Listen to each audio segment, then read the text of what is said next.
name is Richard Kopke, and I'm a clinician, and I'm the Chief Executive Officer for Hough Ear Institute, and I lead our research team here, and I'm Chief Medical Officer for Otologic Pharmaceutics. Hough Ear Institute is kind of unique.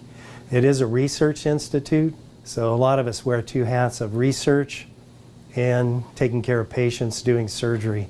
We see just about 21 to 22,000 patients a year here on average. There are 600 million people in the world with significant hearing loss.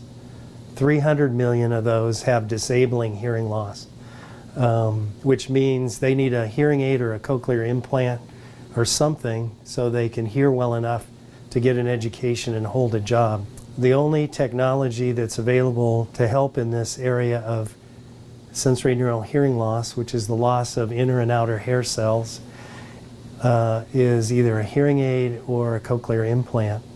Hearing aids cost about $5,000 every 5 years, and cochlear implants cost at least $50,000. So 90% of those 300 million people cannot afford even a hearing aid.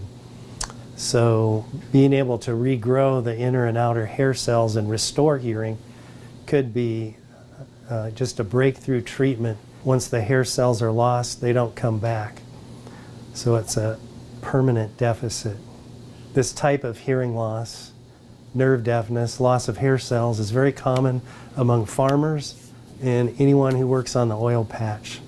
We started with in vitro test tube studies with a silencing RNA approach.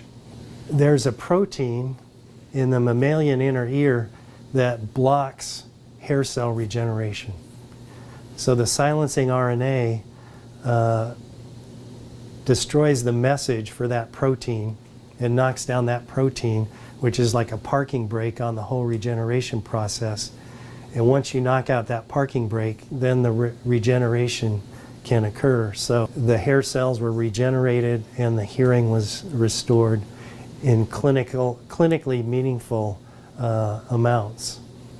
That's something that most people in our field over the years have said would never be possible. But we have two therapeutics.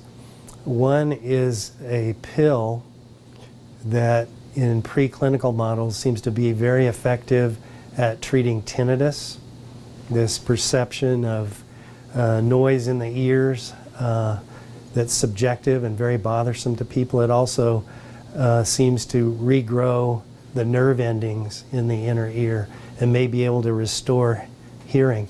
That's been through phase 1 clinical trials, so that's ready for phase 2 clinical trials, and we're reaching out to partners to help carry that forward. We're really committed to seeing this through.